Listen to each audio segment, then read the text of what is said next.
इस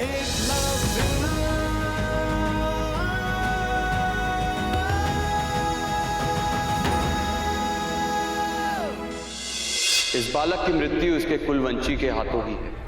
क्या? सौगंध है मुझे, कृष्ण और यदुवंशियों का सर्वनाश ही जरासंध की महाधिराज कंस को श्रद्धांजलि होगी। तुम्हारा प्रतिशोध स्वप्न ही रहेगा जरासंध।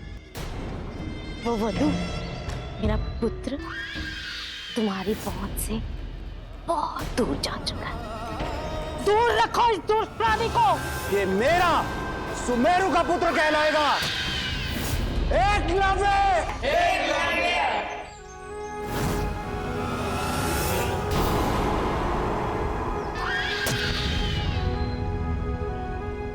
मुझे वो यदु चाहिए। वो बालक आपको जल्द ही मिलेगा महाराज। गंध यहीं से आ रही है।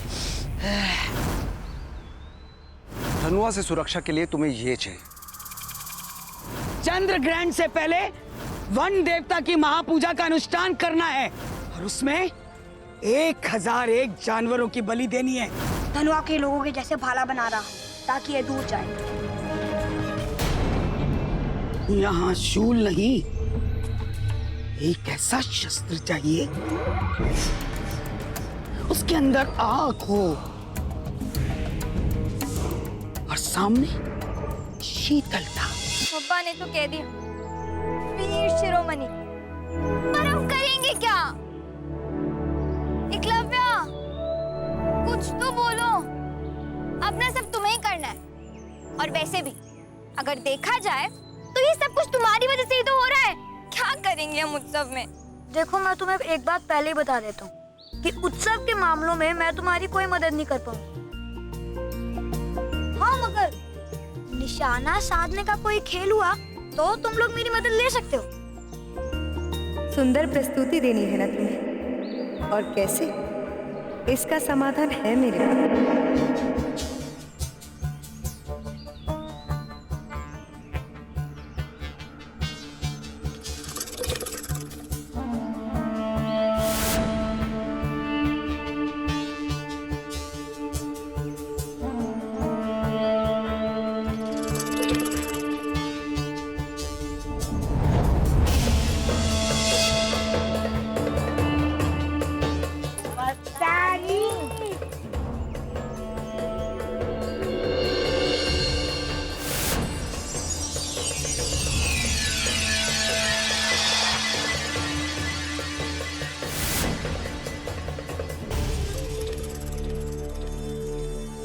ये तो मस्तानी है एकलव्य।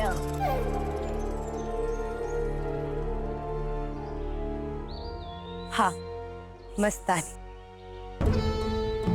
कितने वर्षों के बाद आई हो तुम? हमने तुम्हें बचपन में देखा था। अच्छी बात है कि तुम्हें मेरा नाम स्मरण है, परंतु तुम्हें मेरा नाम स्मरण है। मैं तब आई थी जब तुम बकरियों के बच्चों के पीछे भागा करते थे। और सबसे अच्छी बात यह है कि अब जब मैं आ गई हूं तो तुम सबकी दुविधा समाप्त। और अब देखना, तुम्हारी उत्सव की प्रस्तुति और भी मनोरंजक और शानदार होगी। पर हमने तो तुम्हें बुलाया नहीं था। फिर तुम्हें हमारे कबीले के उत्सव के बारे में कैसे पता लगा?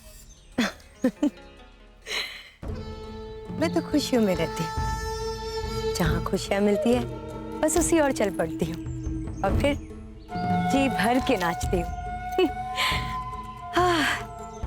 ईश्वर की आराधना तो मेरा नाच ही है। जहाँ प्रेम मिले, प्यार मिले, जहाँ उत्सव दिखे, मैं बस वही चली जाती हूँ। प्रतीत होता है कि तुम सबको मेरी आवश्यकता है। तो क्या इस उत्सव में मैं तुम्हारी सहायता कर सकती हूँ? हाँ मस्तानी, हमें तो आप ही की सहायता चाहिए ना। परंतु अभी नहीं, हम सोचेंगे। तुम करना क्या चाहती हो एकलव्य? पता नहीं, मगर मैं किसी अजनबी और अनजान व्यक्ति की सहायता नहीं चाहता। पर एकलव्या, मस्तानी अनजान थोड़ी ना है।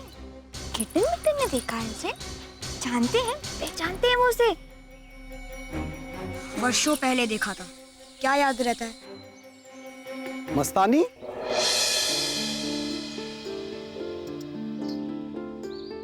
सुमेरु, तुम कब आई? बस सूचना मिली कि तुम्हारे यहाँ उत्सव मनाया जा रहा है और मैं चली आई जहाँ उत्सव मने और मस्तानी ना हो। ऐसा कभी हो सकता है गुमेरु? बिल्कुल सही कहा तुमने मस्तानी। अरे इसे नहीं पहचाना? मेरी बेटी है सिकोरा। मैंने तो इन दोनों को देखते ही पहचान लिया था, पर इन्होंने मुझे नहीं पहचाना। तो अब तो जान ही गए होंगे। पापा तुम्हें देखकर बहुत खुश होगी। चलो कुछ भोजन कर लो। अभी मैं कहीं भी नहीं जा सकती। वो क्या है ना, मुझे अभी कुछ लोगों की मदद करनी है महोत्सव के लिए। प्रस्तुति तो आकर्षक होनी ही है। जय वंदे। जय वंदे, जय वंदे। तो फिर क्या विचार विमर्श किया है आप लोगों ने? मेरी सहायता चाहिए या नहीं? हाँ मस्तानी, आपकी सहायता चाहिए हमें। हमारी प्रस्तुति सबसे आकर्षक और मनोरंजक होगी, है ना? तो फिर उसके लिए सुनहरी मिट्टी चाहिए होगी। सुनहरी मिट्टी? सुनहरी मिट्टी? हाँ, तुम लोग सुनहरी मिट्टी के बारे में नहीं जानते? सुनहरी मिट्टी जंगल के तरियाई वाले क्षेत्र में मिलती है। वो बहुत चमकदार मिट्टी होती है। तराई वाला क्षेत्र? जंगल के बाहर दक्षिण की दिशा में? बिल्कुल सही, बस ये उसी क्षेत्र में मिलती है। ये मिट्टी बहुत चमकदार होती है। मतलब सोने की तरह चमकने वाली मिट्टी? हाँ, सोने की तरह चमकने वाली मिट्टी। और अगर वो मिट्टी मिल गई तो पता है, मैं तुम सबको ऐसे सजाऊंगी कि तुम सब सुनहरे सुनहरे लगने लगोगे, बिल्कुल सोने की मूर्तियों की तरह। प्रस्तुति एकदम अद्भुत होगी और तुम्हारी शोभा देखकर सब मंत्रमुग्ध हो जाएंगे। मुझे देखो, चमकता है ना मेरा बदन? प्रतिदिन लगाती हूँ सुनहरी मिट्टी। तो हम लोग भी लेकर आते हैं ना ये सुनहरी मिट्टी? चलो गिटन मिटन।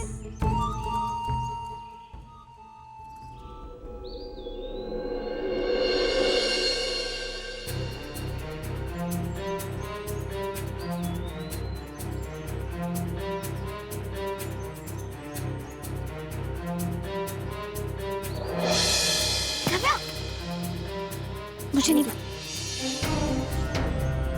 व्यर्थ ही हो गया महाराज जरासन का मगध से यहाँ जंगल में आना। महाराज ने सुन लिया कि मृत्यु निश्चित है।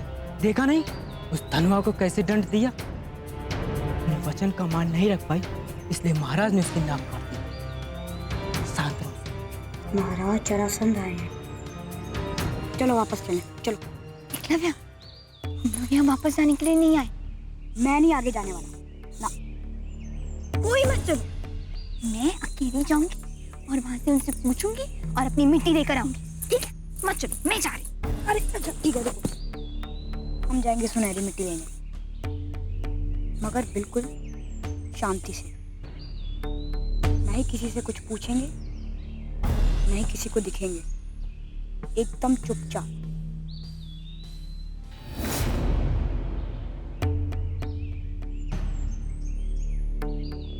ये देखो सुनहरी मिट्टी।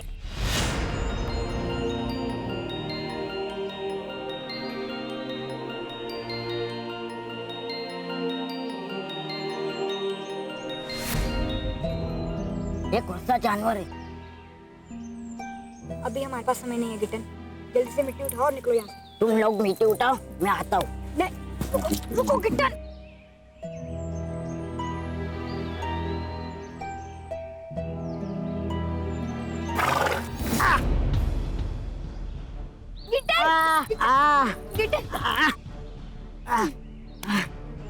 तुमने कहा था ना वहां मत जाओ। जल्दी चलो, भागो यहाँ से जल्दी।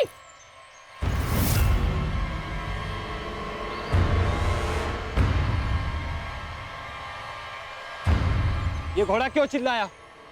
ऐसे ही चिल्लाया होगा। महाराज जरासंध के आसपास तो जानवर भी आने से डरते हैं, यहाँ कोई नहीं आएगा।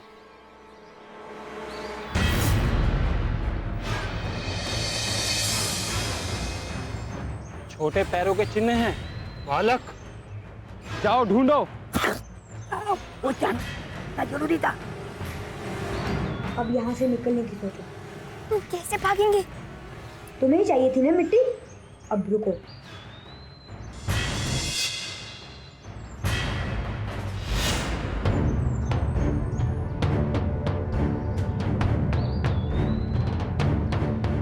नहीं बिट्टन, किसी भी चीज को नहीं छूना, चुपचाप रहो और चुपचाप निकलने की कोशिश करो।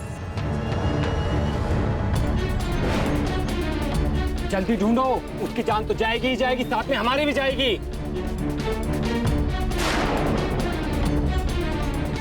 अफसर सही है, वो लोग आगे बढ़ रहे हैं, हमें निकलना चाहिए। चलो। किट्टन।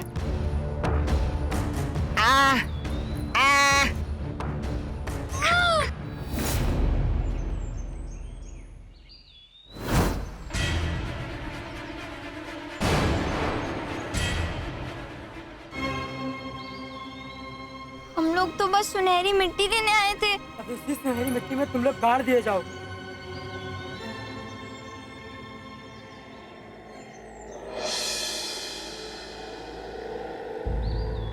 जंगलवासी हैं महाराज, हमारे तंबू में छुपकर प्रवेश कर रहे थे।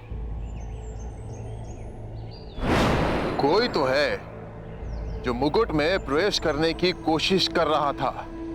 जाओ, मेरी गदा लेकर आओ। महाराज, हमें रास्ता नहीं पता था, इसीलिए हम गलती से आपके तंबू में जा पहुंचे। क्षमा कर दीजिए महाराज। क्षमा कर। हाँ महाराज, क्षमा कर दो।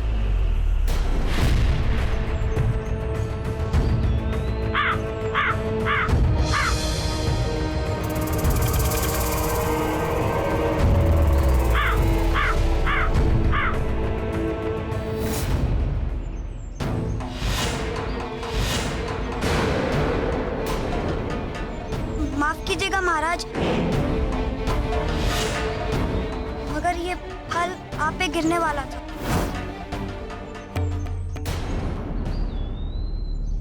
यह फल गिरने वाला था, तुम्हें कैसे पता चला? महाराज, वो चिड़िया है ना, वो चिल्ला चिल्लाकर यही बता रही थी कि ये फल नीचे गिरने वाला है। अति सुंदर, प्रभावित किया तुमने हमें। पहली बार ऐसा लग रहा है कि इस जंगल में आना मेरा सार्थक हुआ है। कोई तो है जो इस जंगल को जानता और समझता है। तुम बहुत बुद्धिमान और बलशाली भी हो। जाओ, हमने तुम्हें मुक्त किया। धन्यवाद महाराज।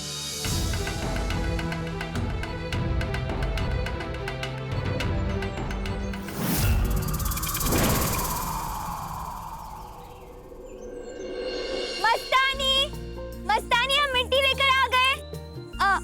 आपने मस्तानी को देखा है? नहीं।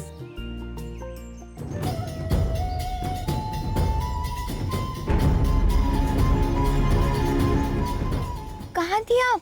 आपने तो कहा था कि सुनहरी मिट्टी लेकर आओ और हम सबसे सुंदर प्रस्तुति करेंगे। हम तो गए थे, लेकर भी आए, लेकिन आप ही विलुप्त हो गई। हमने इधर उधर करके प्रस्तुति तो तैयार की है, पर वो क्या है ना कि मैं उत्सव के कार्य में व्यस्त हो गई थी। अरे मस्तानी, अपनी व्यवस्था छोड़ो, अब उत्सव को अपने रंग में रंग दो। जय वनदेव। जय वनदेव। लेकिन हम अपनी प्रस्तुति में करेंगे क्या?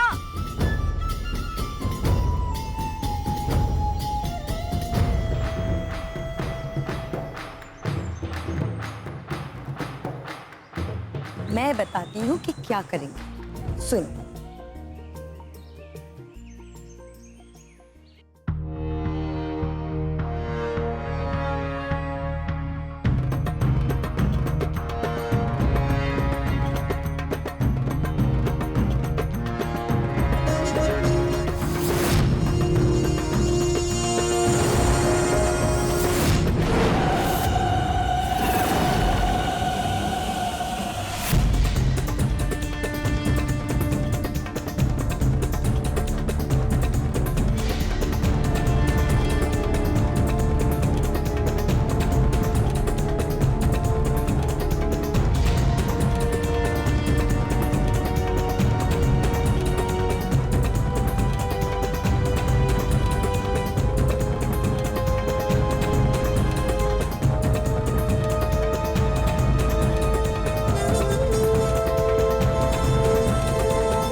अब होगी हमारी अगली प्रस्तुति।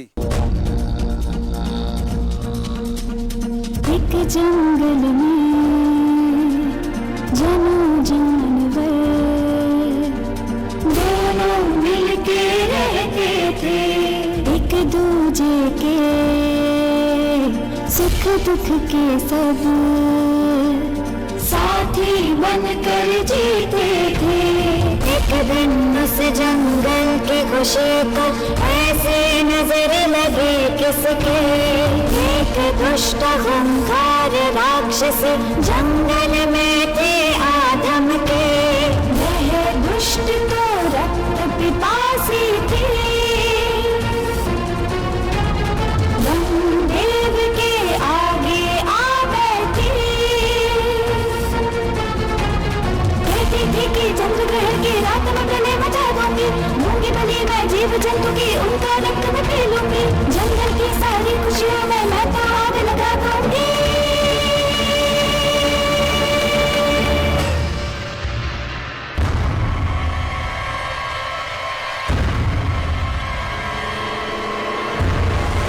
पशु पक्षी सब डर के मारे थर थर कांप रहे सारे, हाहाकार मचा जंगल में इधर उधर सब भाग रहे। ऐसे में रक्षक बनकर एक बाल भी है आया, उसने किया निर्माण शस्त्र का, तारक पे वो शूल चढ़ाता।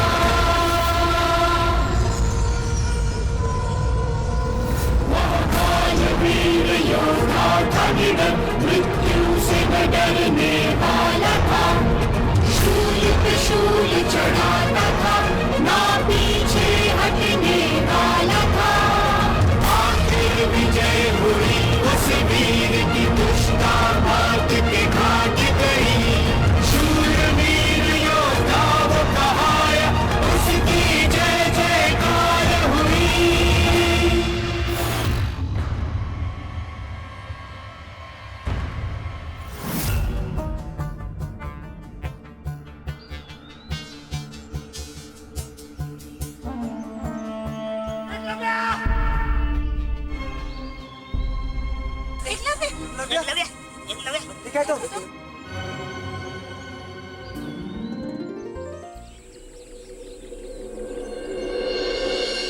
जय धनवा माई।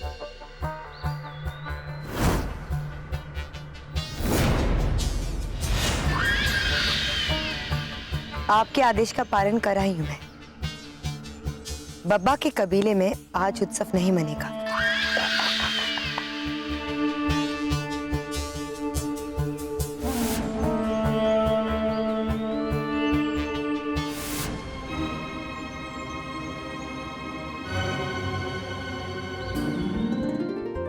तुम्हारे भाव बता रहे हैं कि तुम उनके उत्सव को रोक नहीं पाई, निष्फल लौट के आई हो तुम। माई, मैं आपके अपराधी को कैसे मृत्यु दंड दे सकती? पहेलियों में बातें क्यों कर रही हो? जो कहना है सीधे से कहो। आपके अपराधी को ढूंढ लाई मैं माई। उसने आपको चंद्र ग्रहण की पूजा करने के समय रोका। वो आपके बारे में सब कुछ जानता है माई।